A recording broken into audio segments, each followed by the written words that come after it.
여러분 안녕하십니까? 라디오 전망대 이용선입니다.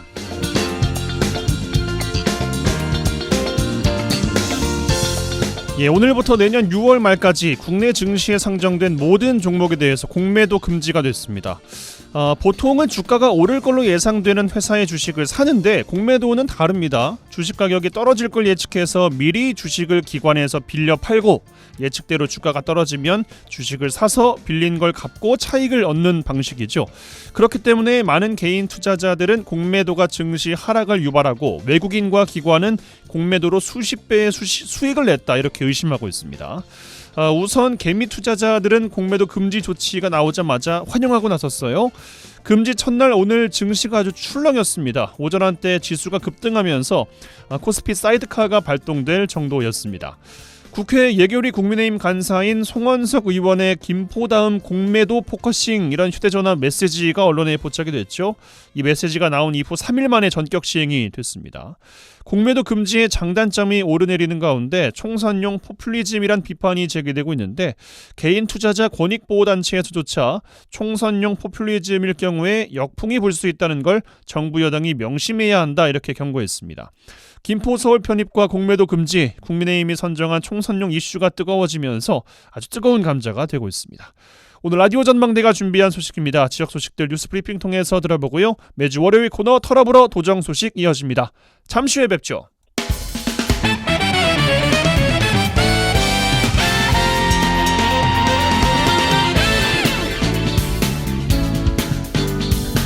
네, 11월 6일 월요일입니다. 라디오 전망대 시작합니다. 먼저 우리 지역 뉴스 정리해보죠. 뉴스브리핑 GBS 뉴스의 차범준 편집국장과 함께합니다. 전화 연결돼 있어요. 안녕하십니까? 네, 안녕하세요. 네, 첫 소식이에요. 자, 얼마 전 이 시간에 여순 사건 진상 규명을 위한 실무위원회에 조사 인원 부족 문제를 언급한 적이 있습니다. 최근에 여수 11구 중앙위원회가 희생자 결정 심의 과정에서 상정된 사례를 무더기로 기각하면서 유족들이 반발하고 있어요. 네, 최근 이 시간에 이 11구 여순 사건 진상규명이 촉박한 조사 기한이나 또 조사 인력 부족으로 유족들의 우려가 있다는 소식을 전해드렸습니다. 여순 11구 중앙위원회가 희생자 결정 심의 과정에서 상정된 사례를 최근 무더기로 기각하면서 유족들이 반발하고 있습니다. 유족들은 이번 중앙위원회의 기각 결정과 함께 이 기각된 사례 중 일부는 번복되거나 재심의가 진행 중이라며 중앙위원회가 졸속으로 희생자 결정을 심의하고 있다는 비판이 나오고 있습니다. 최근 여순 11구 위원회는 제6차, 7차 회의에서 상정된 사례 중 총 14건을 기각했습니다. 중앙위원회의 이번 희생자 결정 심의 기각 결정은 그동안 심의 과정에서 단 한 건도 기각된 경우가 없는 점을 감안하면 이례적인 조치라는 평가를 받고 있습니다. 중앙위의 이번 기각 결정 중 일부 내용은 유족들로부터 거센 비판을 받고 있는데 여순 11구 중앙위원회는 6.25 때 부역 혐의로 총살당한 사건을 여순 11구와 관련이 없다고 단정했습니다. 유족들은 중앙위의 이번 기각 결정에 대해 여순 11구 당시 군경에게 희생당한 가족이 감시 중에 당한 일로 여순특별법상 여순 11구의 조사 범위가 1955년 4월 1일까지여서 전혀 문제가 없다는 입장입니다. 유족들 입장에서는 이 중앙위원회의 기각 결정이 좀 당혹스러우실 것 같은데 일부 사례는 현재 재심의 진행이라고요. 말씀하신 것처럼. 네, 중앙위원회는 기각 사례 중 2건은 이의 신청을 받아들여 재심의를 진행하고 있고 또 다른 사례 1건은 이의 신청을 받아들여 다시 희생자로 결정했습니다. 중앙위원회의 이번 무더기 희생자 결정 기각 조치에 대해 유족회 등은 특별법으로 희생자 조사 기한을 1955년 4월 1일까지 범위를 정해놓고 중앙위원회가 기각 결정을 하고 일부 사안은 기각을 번복하는 등 중앙위원회의 희생자 심의가 신뢰를 잃고 있다며 반발하고 있습니다.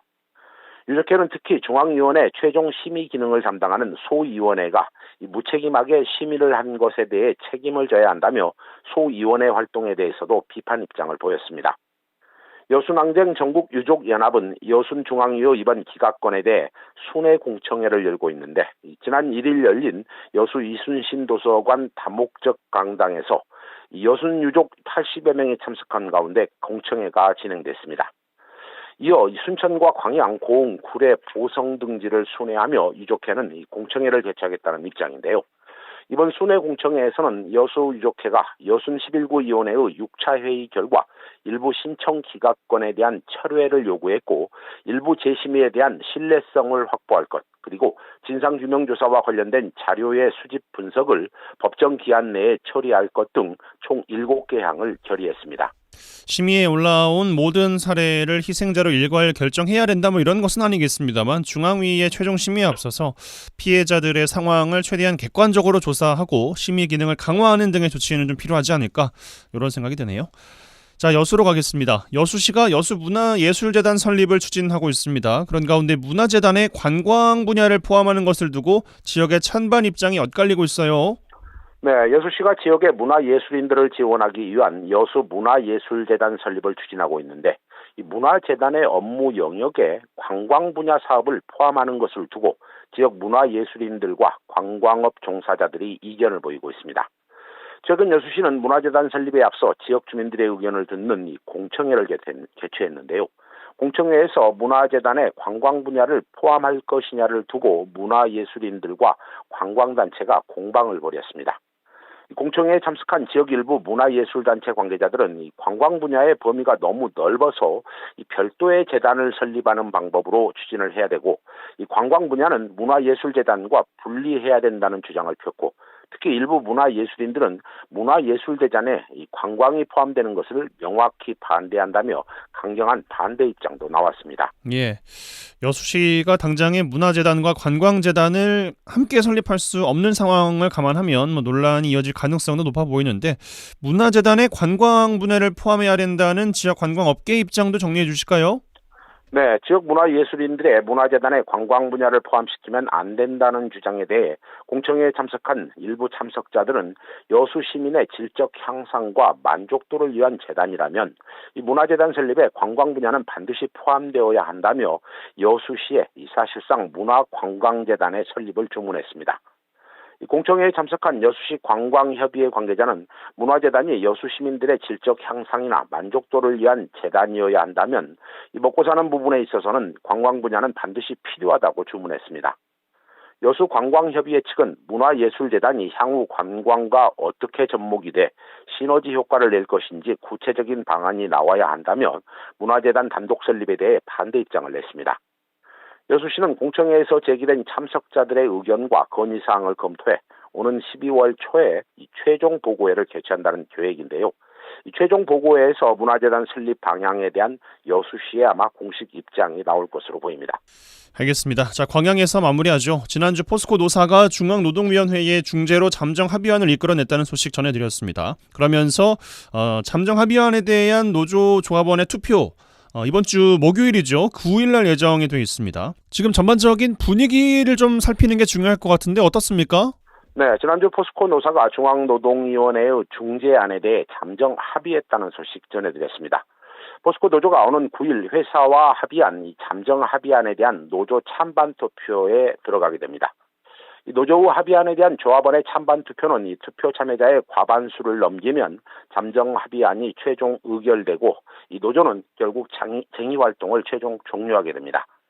지역 노동계에서는 찬반 투표에서 잠정 합의안이 통과될 것이라는 전망과 함께 노조가 당초 요구안과 이 잠정 합의안의 내용이 차이가 크다는 불만도 나오고 있어 지금으로서는 부결 가능성도 배제할 수 없다는 입장이 동시에 나오고 있습니다. 광양시의 지역 경제계 역시 어렵게 잠정 합의안이 마련됐는데 무난하게 통과될 것이라는 낙관론이 우세합니다. 하지만 지역 일부 경제계에서는 당초 노조원들의 기대가 높았던 만큼 예상과 다르게 이 부결될 경우도 예상해둬야 한다며 여전히 긴장감을 늦추지 않고 있습니다. 예, 9일 투표 결과를 지켜봐야겠습니다만 잠정 합의안에 대한 회사 측의 입장도 나왔어요. 네, 앞서 말씀드린 대로 지역 노동계에서는 24차례의 교섭에서 타협점을 찾지 못한 상태에서 이 쟁의행위 찬반 투표까지 가는 어려운 상황을 거쳐 잠정 합의안이 도출된 만큼 노조의 협상이 성공적이었다는 평가와 함께 당초 노조의 요구안이 잠정 합의안에 대해 제대로 담기지 않았다 이런 비판론이 동시에 나오고 있습니다. 이 노조 잠정 합의안에 대한 찬반 투표를 앞두고 회사 측은 언론을 통해 어려운 회사 여건에도 불구하고 임단협 교섭의 조속한 타결을 위해 예년에 대비해 높은 임금 인상률을 제시했다며 잠정 합의안 투표 절차까지 완벽하게 마무리되기를 희망한다. 이런 입장을 냈습니다. 네, 뉴스브리핑 GBS 뉴스의 차범준 편집장과 함께했어요. 고맙습니다. 네, 고맙습니다.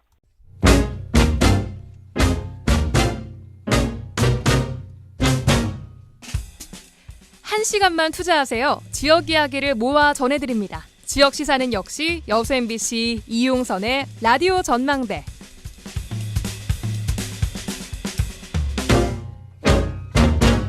네, 매주 월요일 라디오 전망대는 정치 시사 토크 털어보러 하는 날입니다. 시작하겠습니다. 국민의힘 순천 광양 곡성 구례갑 천하람 당협위원장부터 연결하죠. 전화 연결되어 있습니다. 나와 계시죠? 네, 안녕하세요. 천하람입니다. 예, 한 주간 또 주말 어떻게 보내셨습니까? 네, 이제 그 가을에 막바지여가지고요. 예. 뭐 이런저런 행사 다니고 또 주말에도 뭐 또 별량에도 갔다 오고 뭐 여러 가지로 바쁘게 지내고 있습니다. 예. 생각해보니까 이준석 대표 그 뭐 부산에 토크 콘서트 한다 그래가지고 경성대학교에서 했던 거요. 예, 제가 토크 콘서트 자체는 가지는 않고 뒤에 뭐 뒤풀이 같은 거는 가서 이제 제가 같이 하는 유튜브 거기 네, 지지자분들 모여서 이렇게 하는 거기는 갔었어요. 예. 네, 바쁘게 지내고 있습니다. 그러시군요. 알겠습니다. 이야기 뭐 하나씩 좀 풀어볼 텐데 뭐 말씀하신 김에 그 이준석 전 대표 이야기부터 좀 해볼까요? 네. 그 12월에 큰 판 벌일 거라고 지금 예고가 돼 있지 않습니까? 어제 또 라이브 방송 통해 가지고 또 이야기를 하시던데. 네. 뭐 사실상 신당 창당은 확실하게 됐다고 봐야 되는 거예요? 뭐 아직까지 그렇지는 않은 것 같습니다. 뭐 확실하게 할 거면 당장 뭐 지금 합니다 이러겠죠. 예. 네. 그러니까 발표만 늦추고 있는 것인지. 12월 말 정도 돼서 결정하겠다. 그 전에라도 뭐 당과 대통령이 방향성을 바꾼다면은 뭐 당을 위해서 뛰겠다라는 생각을 가지고 있는 것 같아요. 예. 근데 이준석 대표가 생각하는 방향성 변화의 폭이라는 거는 엄청 큰 것 같아요. 제가 봤을 때는. 그러니까 어느 그러다 정도예요? 보니까 쉽게 얘기해서 거의 무슨 지금 이제 뭐 대통령 옆에 붙어서 뭐 호가호위하는 소위 뭐 윤핵관이라고 하는 세력들이 완전히 물러나야 될 것이고 또 당의 전략이나 뭐 인재를 수혈하는 부분에 있어서도 좀 완전히 새로운 사람들이 해야 되는 거 아니냐라는 생각을 갖고 있는 것 같아요. 저도 뭐 구체적인 내용에 대해서 저도 얘기를 하진 않았고 또 이준석 대표도 제가 얘기하는 계속 들어보면 뭐 본인이 먼저 뭐 조건을 제시하거나 할 생각은 없다. 뭐 그런 식으로 하면서도 전면적인 쇄신을 바라고 있는 거 아닌가 이렇게 보여집니다. 그러니까 아직까지는 그야말로 바람인 거잖아요. 그렇죠. 한 달 만에 뭐 드라마틱하게 바뀌기는 좀 쉽지 않아 보이는데. 제가 봐도 쉽지는 않아 보입니다. 예. 그러면은 거의 뭐 만들어진다고 봐도 되겠습니까? 뭐 그거는 뭐 또 지켜봐야죠. 제가 뭐 대한민국 정치의 한 달은 또 굉장히 긴 기간이니까요. 그러기도 하죠. 네, 봐야 되지 않겠나 싶습니다. 총선 반년 남겨두고 한 달은 진짜 어마어마한 시간일 것 같긴 합니다만. 맞습니다. 알겠습니다. 또 이야기 나눌 주제가 최근에 뭐 김포 서울 편입 가지고 일주일 동안 이야기가 또 많이 됐습니다. 네. 어떻게 보고 계십니까? 되게 중요한 주제인데요. 예. 너무 가볍게 던졌어요. 지도부가요?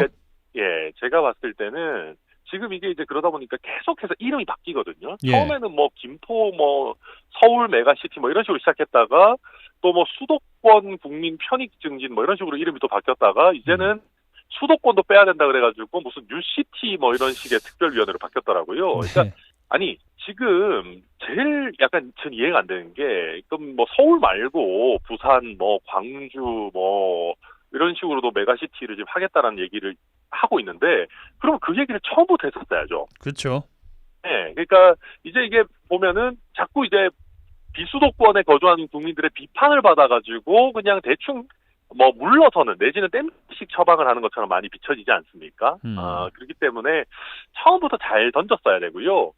조금 더 뭐랄까요 정확하게 핀포인트를 할 거였다면 저는 굳이 김포가 아니라 예를 들면 김동연 경기지사가 지금 경기 남북도 분도를 주장하고 있는데 예.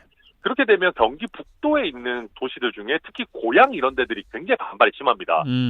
왜냐하면 경기 북도가 재정 자립도가 낮기 때문에 그나마 예산적으로 좀 여유가 있는 고양 이런 데는 피해를 많이 볼 거란 말이에요. 예. 그러면 차라리 그런 도시들을 처음부터 그러니까 경기 북도가 아니라 서울 정도로 그러면은 뭐 편입을 시킨다든지 그러니까 뭔가 좀 뚜렷한 테마가 있었어야 되거든요. 근데 그게 아니라 그냥 김포만 처음엔 얘기했다가 이게 점점 그냥 메가 서울로 갔다가 이러면은 안 될 것 같으니까 막 전국으로 이렇게 막 확대가 되고 이런 식의 얘기들이 나오니까 좀 준비가 부족해 보인다.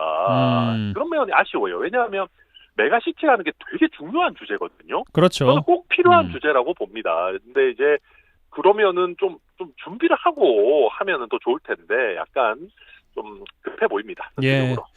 그러니까 말씀하신 뭐 메가시티 구상의 일환으로 뭐 서울 수도권이 하나가 다뤄지고 그다음에 뭐 또 지역으로 보자면 광주와 전남권이 다뤄지고 이렇게 해서 세부적인 내용이 좀 나왔으면 모르겠는데 근데 또 모르겠어요. 그러니까 이것도 뭐 광주와 전남의 뭐 통합 문제나 아니면 광양만권의 뭐 통합 문제나 이것도 지난주에 저희가 YMCA 토론 통해서 시민단체 두 분과 이야기 나눴을 때 그러니까 이런 것은 충분하게 밑에서부터 그러니까 뭐 시민들 중심으로 이야기가 좀 모아진 후에 그 다음에 뭐 정치권이나 뭐 지자체 그 다음에 중앙 정부에서 받아서 같이 해결해 나가는 모양으로 돼야 된다라는 뭐또 전제를 다시긴 했는데 뭔가 이렇게 그냥 특정 도시에 뭔가 시혜를 베푸는 듯한 느낌으로 좀 진행되고 있는 것에 가장 큰 반발이 있는 것 아니겠습니까?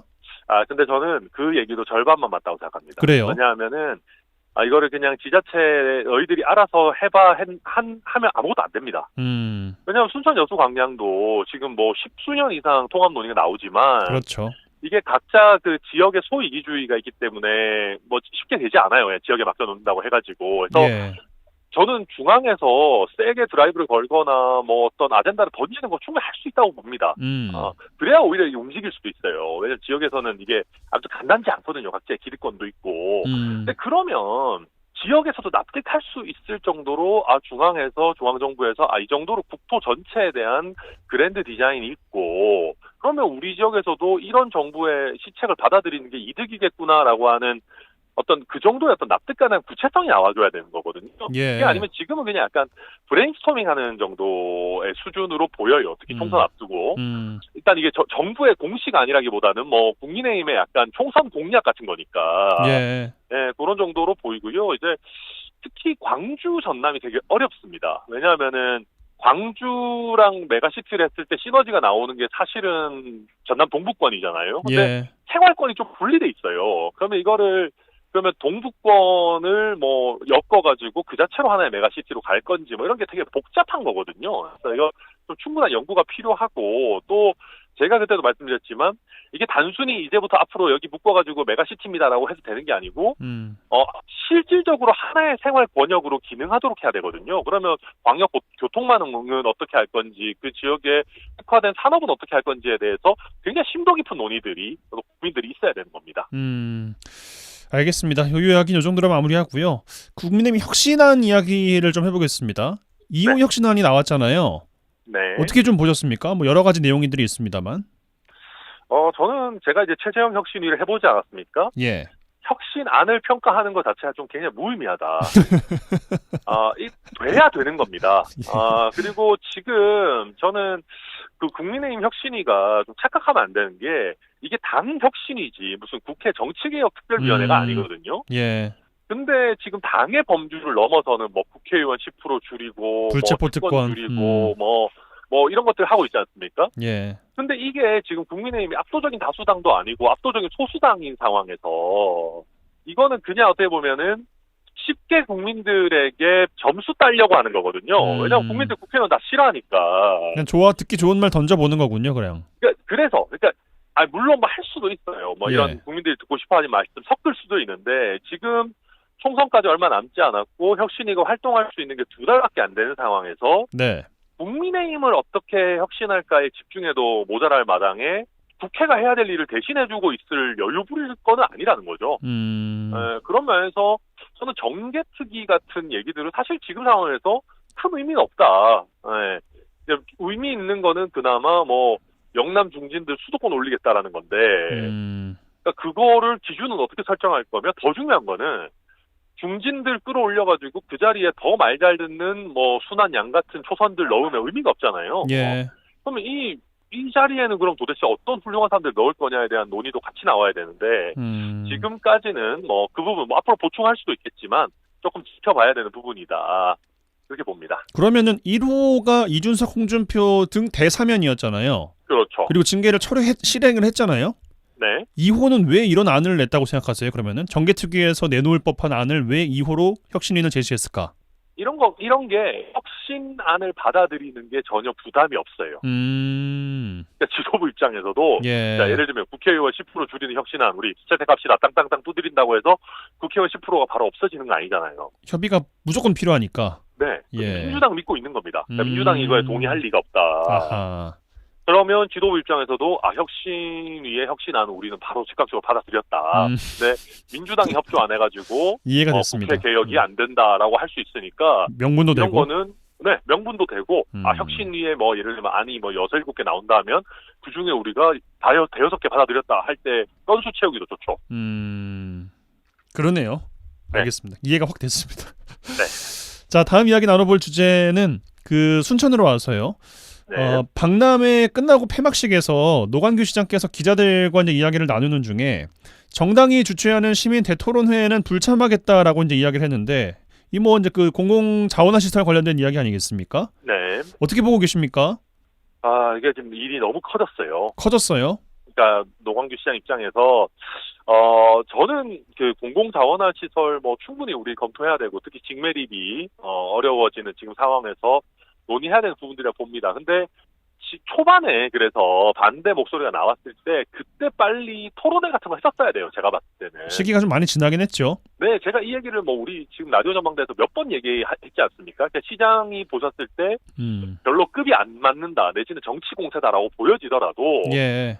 지금 그 뒤에 이제 어떻게 보면 이거 뭔가 좀 걱정된다라고 하는 시민들이 많이 계시잖아요. 저희가 이 이야기 한 지도 한 3개월이 넘은 것 같아요. 그러니까요. 그거를 이제 자기가 앞장서서 하는 시민단체나 정치인이나 이런 분들이 마음에 안 들더라도 어쨌든 다른 반대하는 시민들을 설득한다라는 입장에서 공정성이 있어 보이는 그러니까 찬반이 명확하게 서로 대등한 지위에서 토론할 수 있는 토론회를 열었어야 됩니다. 일방적인 설명회 말고. 근데 지금은 일방적인 설명회는 너무 넘쳐나고, 근데 반대하는 분들이 나와서 제대로 본인들의 입장을 설명하고 토론할 수 있는 자리 너무 부족해요. 그러다 보니까 시민들 입장에서는 시가 왜 이렇게 실질적인 소통을 안 하지? 그냥 홍보만 하려고 하지? 라는 생각들을 많이 가지고 계시거든요. 그래서 저 노광규 시장이 진보당에서 개최하는 거 하기 싫다. 뭐 충분히 이해합니다. 그러면 차라리 뭐 진보당이 됐든 뭐 민주당의 뭐 입지자분들 중에 반대하는 분들이 됐든 여러분들 모아서 공정한 플랫폼 아니면 시에서 먼저 해도 돼요. 시에서 주관하는 토론회 같은 것들을 제대로 한번 열어보는 게 지금이라도 시민들의 신뢰를 올릴 수 있는 방법이다. 그렇게 봅니다. 예, 알겠습니다. 이 정도로 이번 주 인터뷰는 마무리하죠. 터라브라 순천 광양 곡성 구례갑 국민의힘 천하람 당협위원장과 함께했습니다. 고맙습니다. 네, 감사합니다.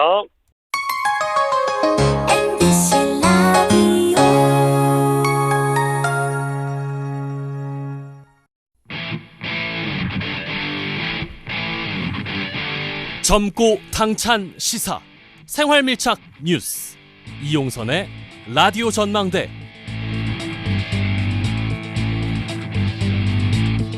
네, 라디오 전망대 시사 토크 털어보러 이어가겠습니다. 민주당 서동용 의원 전화 연결돼 있어요. 나와 계시죠, 의원님? 예, 반갑습니다. 서동용입니다. 네, 한 주간 또 주말은 어떻게 보내셨습니까? 예, 이제 지난주에 국정감사가 다 끝났기 때문에 이제 조금 저도 여유가 생겼고요. 네. 그래서 좀 시간 있을 때는 내려가서 평일에 오랜만에 그 지역 행사에 참여하기도 하고 그랬고요. 지난 주말에는 저희 지역위원회 시니어 뿌리 당원들이 계세요. 아주 오래 민주당을 지켜오시고 민주당 활동을 쭉 해오셨던 어르신들 모시고 또 그동안의 노고에 감사드리고 민주당의 현재에 대해 설명드리고 앞으로 어떤 방향으로 가겠다는 또 좀 비전도 말씀드리고 그런 자리도 좀 가졌었습니다. 예. 알겠습니다. 그래도 조금 여유가 생기셨다고 하니까 다행입니다. 예. 자, 또 일주일 동안 나왔던 이야기들 나눠볼 텐데 먼저 김포 서울 편입 논란 이야기를 또 안 드릴 수가 없습니다. 어떻게 좀 총평 주시겠습니까? 예, 이제 국민의힘이 김포시를 서울로 편입하겠다 이렇게 말을 하면서 서울시를 이제 메가시티로 만들겠다 이렇게 발표하지 않았습니까? 예. 그런데 잘 아시는 대로 서울, 경기, 인천 이렇게 수도권은 이미 세계적으로 핵심적인 메가시티예요. 잘 아시는 대로 우리나라 전체 면적의 11.8%가 수도권인데요. 이 수도권의 전체 인구의 51%가 살고 있습니다. 전 세계적으로 수도권 집중이 가장 강한 나라가 우리나라거든요. 일본의 수도권 인구 비율이 35% 정도 되고요. 프랑스는 한 20%가 좀 안 된다고 하는 것 같아요. 예. 그렇다면 한국의 수도권 인구 집중이 얼마나 심각한지를 알 수 있는데 이런 상황에 서울을 더 키우는 정책을 실시하겠다. 이런 거를 지금 툭 이게 던져놓은 거예요. 이건 뭐 한마디로 아무 분석이나 고민도 없이 총선을 앞두고 좀 일단 지르고 보자라는 식의 포퓰리즘 정책이라고 생각을 합니다. 물론 정치권 공약이라고 하는 게 포퓰리즘의 성격을 대부분 뭐 띠고 있고 또 완전히 벗어날 수는 없을 텐데요. 예. 최소한 서울 편입으로 인해서 부동산 가격 상승을 욕망하는 사람들의 막연한 기대를 건드는 방식. 이거는 옳지 않은 방식이다. 특히 그런 욕망의 정치를 정부 여당이 앞장서서 펼치고 있는 것은 정말 비난받을 일이다라는 생각들이 듭니다. 대통령은 한편으로는 지방분권, 지방사회 시대를 예추고 있는데 다른 한편으로 정부 여당은 또 메가서울을 만든다고 하고 있고요. 지금 잘 아시는 대로 서울시장과 경기도에서도 찬성을 하지 않고 있지 않습니까? 여당이 이러한 발표를 하고 나니까 서울시 근교의 구리, 하남, 고양 이런 주변 지역까지도 서울시 편입을 이야기하고 있는 상황이고요. 이러한 불필요한 논쟁이 대한민국의 모든 이슈를 잡아먹고 또 그 과정에서 비수도권이 소외되는 이러한 현상들이 발생하는 것, 이건 매우 안타깝다고 생각합니다. 예. 두 가지 대목을 좀 질문드리고 싶은데 첫 번째는 서울도 위기인가라는 질문을 드려보고 싶고 왜냐하면 또 지역에 계시니까 이제 훨씬 더 이제 아실 테니까 두 번째로는 수도권 주민들은 찬성하고 있는가 두 가지 어떻게 분석하고 계십니까?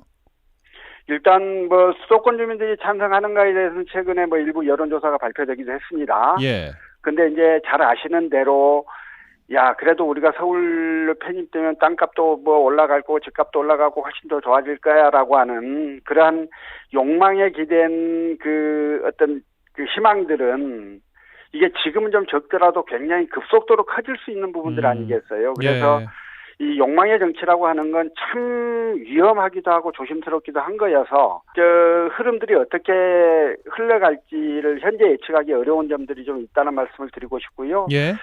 서울은 지금 현재 최근에 서울의 인구가 좀 줄지요. 그거는 서울의 집값이 너무 뛰니까 인근 경기도로 사람들이 빠져나가서 그런 겁니다. 그렇죠. 그러나 서울과 경기를 분리해서 볼 수 있는 문제 아니지 않겠습니까? 예. 그래서 지금은 서울, 인천, 경기 이 수도권 집중을 어떻게 해결할 것인가에 총체적인 우리가 국가 발전 전략을 좀 집중해야 한다고 생각을 하는 거고요.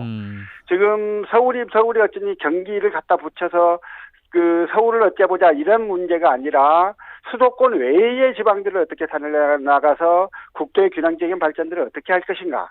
이게 우리 국가가 취해야 하는, 바라봐야 하는 가장 핵심적이고 중요한 문제란 말이에요. 지금 국민의힘이 접근하고 있는 건 완전히 방향도 틀렸고 내용도 틀렸고 옳지도 않은 그런 거라고 생각하는 것이죠. 예. 그러면은 우리 동네 지역은 메가시티 관점에서 접근을 해야 됩니까? 아니면 좀 다르게 접근을 해야 되는 겁니까?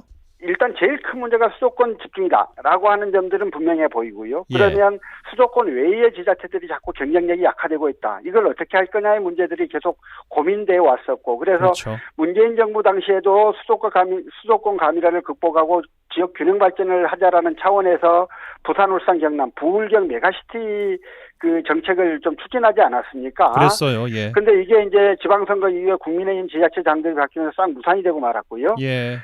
지금은 어쨌든 그 방식이 무엇이건 간에 수도권 과밀화를 해소하는 방향으로 모든 정책을 집중해야 된다. 그게 지방의 메가시티를 구성함으로써 가능하다면 또 그렇게 가야 한다고 생각을 하는데요. 지방들을 각 지자체들을 조금 이렇게 집중해야 될 필요는 분명히 있어요. 가장 대표적으로 들 수 있는 게 이런 건데요. 예컨대 지역사업 지원을 위해서 정부가 공모 사업을 진행한다고 봐요. 그러면 똑같은 사업을 놓고 광주와 전남이 경합합니다. 그래서 서로 불필요한 경쟁을 하면서 굉장히 큰 문제를 발생하기도 하죠. 예. 이런 문제들은 예컨대 여수, 순천, 광양 같은 적은 기초지자체 사이에서도 같은 문제가 발생하고 있습니다. 예. 여수, 순천, 광양이라고 하는 이 한 단위를 바라보면 필요한 시설이나 지원 내용들이 좀 더 단순하고 조금 더 폭발력 있게 할 수 있는 방법들이 여러 가지가 있을 텐데요. 여수 따로 순천 따로 광양 따로 다 그렇게 고민하다 보니까 이 통합적인 발전을 이루기가 되게 어렵지 않습니까? 예. 또 이렇게 각 작은 지자체 간 경쟁은 최근에 예컨대 우주발사체 조립시설 부지를 놓고 공과 순천이 경쟁했던 사례에서도 우리가 좀 발견할 수 있고요. 예. 그래서 조금 더 광역하고 같은 생활권, 같은 그 도시의 성격을 갖고 있는 도시들이 뭉쳐서 집단화해서 가질 수 있는 시너지들을 가져오는 건 상당히 필요한 것 같다. 그거는 그 지방의 균형 잡힌 어떤 발전들을 위해서도 필요한 문제가 아닐까라는 생각이고요. 그래서 뭐 부울경도 있고 또 창원시 통합 사례도 있지 않습니까? 예. 이런 여러 가지 사례들을 좀 잘 분석하되 대신 우리 지역에 맞는 메가화하는 이런 도시 구성에 대해서 많은 고민이 필요할 단계이다 이렇게 생각합니다. 알겠습니다. 다음 주제로 좀 넘어가죠. 검찰이 임종성 허종식 의원에 대한 압수수색에 들어갔습니다. 뭐 줄소환 시작이라는 시각도 있던데 이 사건 어떻게 보고 계십니까? 그 뭐 한 번 물면 놓지 않는 것처럼 검찰이 돈봉투 사건을 지금 두고두고 정치 이슈하면서 끌고 가고 있어요. 예. 돈봉투 의혹 사건의 핵심은 잘 아시는 대로 송영길 전 대표입니다. 그런데 검찰이 지금 이 사건이 발발한 지 얼마나 지났는데 아직도 송영길 전 대표를 조사도 안 하고 있어요. 기소는커녕요. 그러면서 찔끔찔끔 의원들 압수수색하고 조사하고 이러면서 계속 언론 플레이들만 하고 있습니다. 한동훈 법무장관이 윤관석, 이성만 두 사람 체포동의안 설명할 당시에 뭐 이 중에 20명이 있습니다라고 막 호기롭게 이야기했는데 그런데 그 사람들 조사 전혀 안 하고 있고 지금 이제 또 몇 달 지나 임종성, 허종식 두 사람에 대한 압수수색만 하고 있는 거예요. 이게 도대체 수사를 하고 있는 게 아니잖아요. 이 정도 되면. 이거 완전히 정치를 하고 있다고 보여지는데요. 이렇게 성과 없는 조사를 자꾸 부풀리고 그다음에 언론 플레이를 통해서 이게 끌고 가는 건 정말 수사가 아니고 정치라는 이야기를 분명히 드리고 싶고 이렇게 하는 게 과연 여당한테 좋은 건지에 대해서는 진지하게 고민해 보셔야 될 거예요. 우리 국민들이 너무 긴 시간 끌려왔고 이제는 깨닫고 있다고 생각합니다. 그래서 제발 부탁건대 검찰 정치하지 말고 수사하기를 바라고요. 빠른 수사를 통해서 사건을 조기에 종결해 주기를 바란다는 말씀을 드리고 싶습니다. 예, 알겠습니다. 자, 다음 이슈 이번 주 목요일입니다. 국회가 노란봉투법 방송상법 본회의에서 이제 처리를 한다는 것인데 여야 격돌이 예상이 되거든요. 민주당의 논리 설명 부탁드리겠습니다. 예. 지난 26일 노란봉투법하고 방송3법에 대한 본회의 직회부가 적법했다라는 헌법재판소 판단이 있었어요. 법사위가 정당한 사유 없이 심사를 지연한 것이 맞고 따라서 본회의의 그 직회부가 법사위의 법률안 심의 표결권을 침해한 것이 아니다 이런 취지였지요. 지금 노란봉투법과 방송3법이 이제 입법 절차에 아무런 위법성이 없음이 확인된 거라고 봐야 되기 때문에 이제 민주당은 본회의에서 국회법에다 표결할 것이다 이렇게 입장을 표명하고 있는 것입니다. 예. 지금 뭐 노란봉투법이라고 이제 부르는 노조법 2~3조 개정법이란 그리고 방송3법 이걸 왜 개정해야 되는지는 뭐 그동안에 많은 논쟁들이 있어 왔고 저희는 뭐 그 필요성에 대해서는 많은 국민들이 공감하실 거라고 생각하고요. 그런 국민들의 공감이 있다라고 하는 확신이 있기 때문에 민주당이 이 문제를 지금 그 표결로 나설 거라고 생각을 하는 것입니다. 지금 이제 국민의힘은 이걸 막겠다고 하는 것이고 그다음에 필리버스터를 하겠다 이렇게 그 공언하고 있지 않습니까? 예. 그럼 뭐 필리버스터도 국회법에 근거한 정당한 권한 행사일 테예요. 근데 그거 하시면 될 텐데 문제는 이제 국민들이 그렇게 함에 동의하고 계시는지에 대해서는 다시 좀 더 살펴보실 필요가 있겠다는 생각이고요. 저희가 이제 우려하는 건 이렇게 해서 좀 통과시키려면 또 대통령의 거부권 행사할 거 아니냐라고 하는 건데요.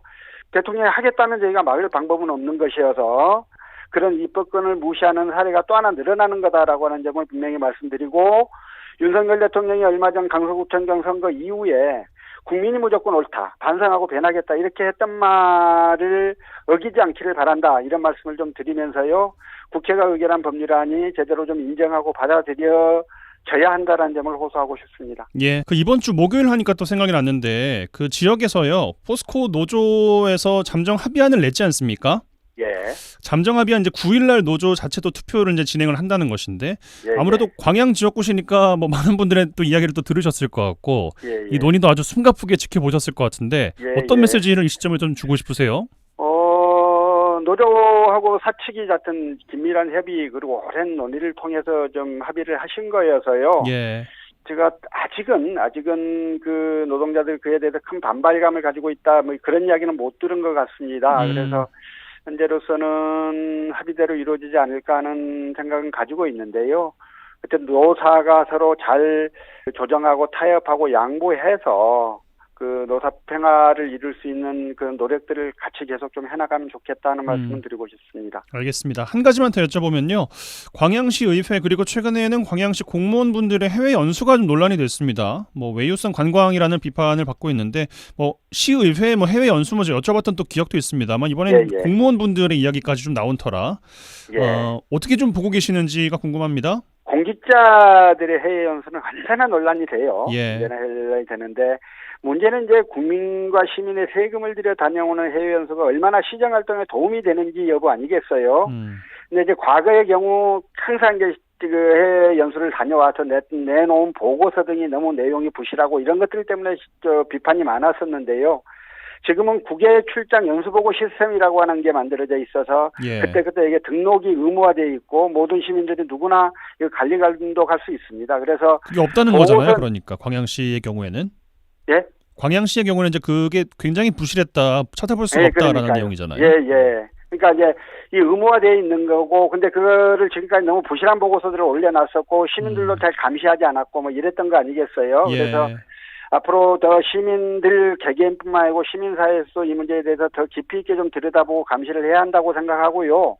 무엇보다도 공직자들이 외부에 나가서 해외의 견물을 보고 시야를 넓히고 오는 건 지자체에 큰 도움이 될 겁니다. 예. 그러면 그게 진짜 그럴 목적으로 그 연수가 계획돼야 하고 실제로 그렇게 실행돼야 하고 그 결과를 시민들한테 제대로 보고해야 하고 시민들이 그들이 보고 온 걸 보고 야 우리도 이런 거 하면 해봤으면 좋겠다라는 의견을 표명할 수 있어야 하고 이렇게만 되면 사실 이게 선순환 쪽으로 잘 굴러가는 것일 텐데요. 네. 이 부분이 제대로 안 되니까 지금 늘 시민들이 불만이고 갔다 올 때마다 시비가 생기고 좀 그러는 것 같아요. 그래서 앞으로는 이제 공직자들이 과거하고 다르다는 걸 명백하게 좀 인식하시고 제대로 된 연수 계획도 세우시고 연수 다녀오시면 제대로 보고하시고 이렇게 해서 시민들이 이번에 잘 다녀왔다라는 말을 좀 들을 수 있도록 그렇게 공무원들도 노력해 주시고 시민들도 그런 관점에서 이 문제를 좀 깊이 있고 애정 있게 바라보시면 좋겠다 하는 생각이 듭니다. 네, 알겠습니다. 이번 주 인터뷰 이 정도로 마무리하죠. 털어불어 민주당 서동용 의원과 말씀 나눴습니다. 고맙습니다. 고맙습니다.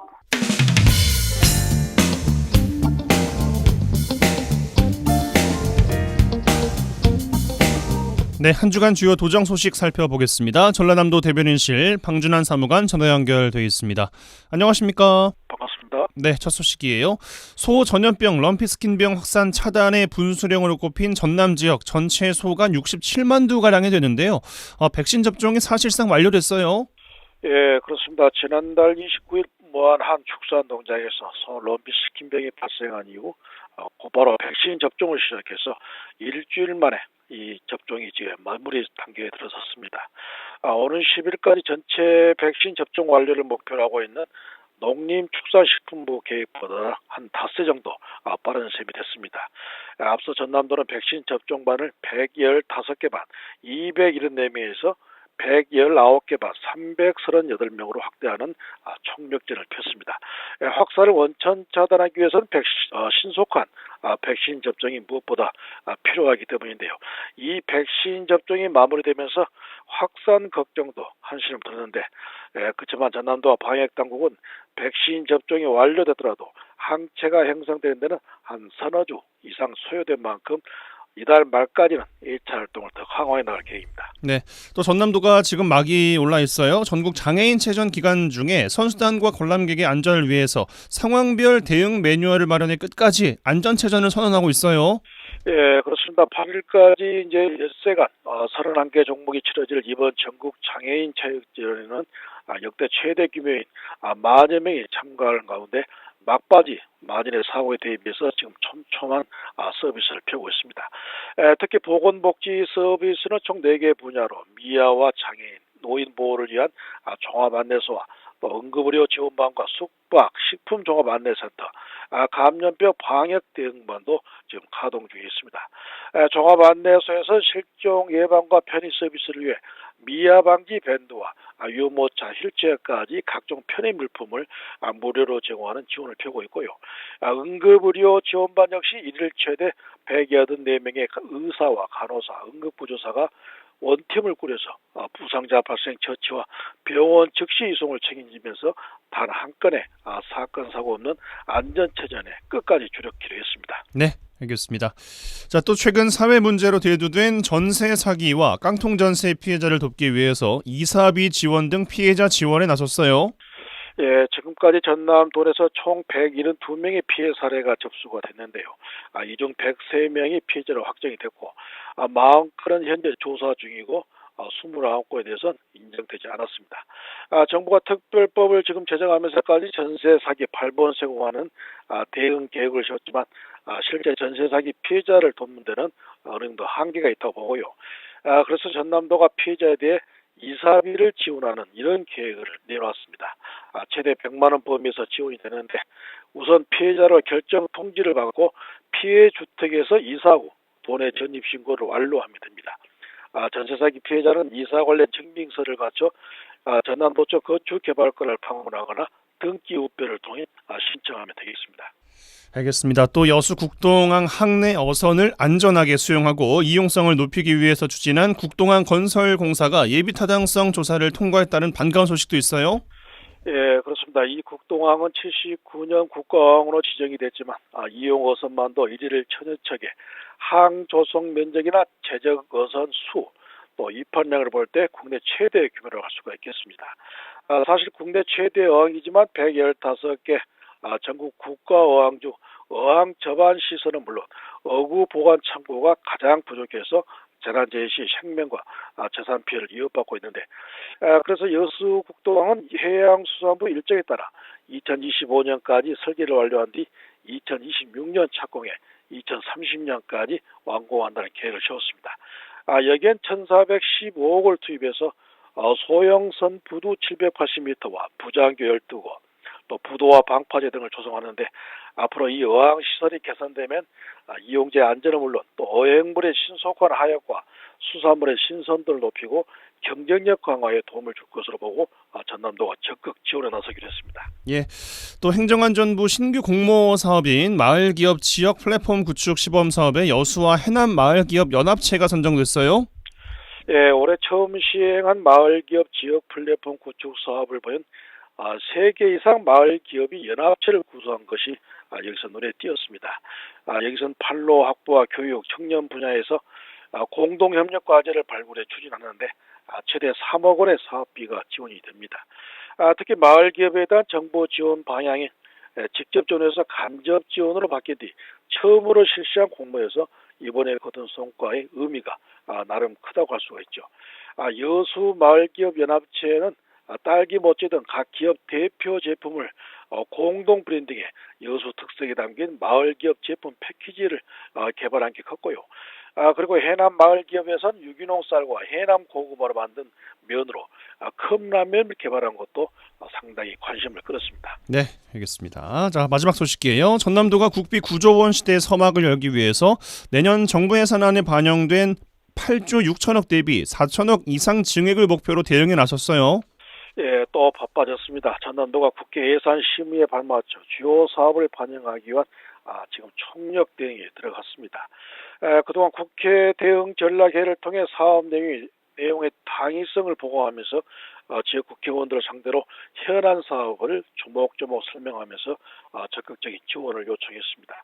이번 국회 정액 대상에서는 광주서 영암을 잇는 속도 무제한 초고속도로 사업 타당성 확보를 위한 용역 사업을 들 수가 있고요.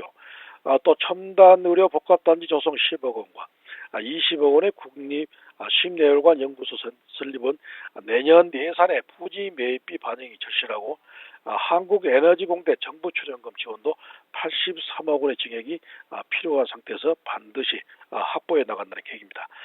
전남도는 앞으로 보다 많은 현안 사업이 정액 반영될 수 있도록 국회 여야 지도부에 계속해서 협조를 요청해 나갈 계획입니다. 네, 전라남도 대변인실 방준환 사무관과 함께했어요. 고맙습니다. 고맙습니다.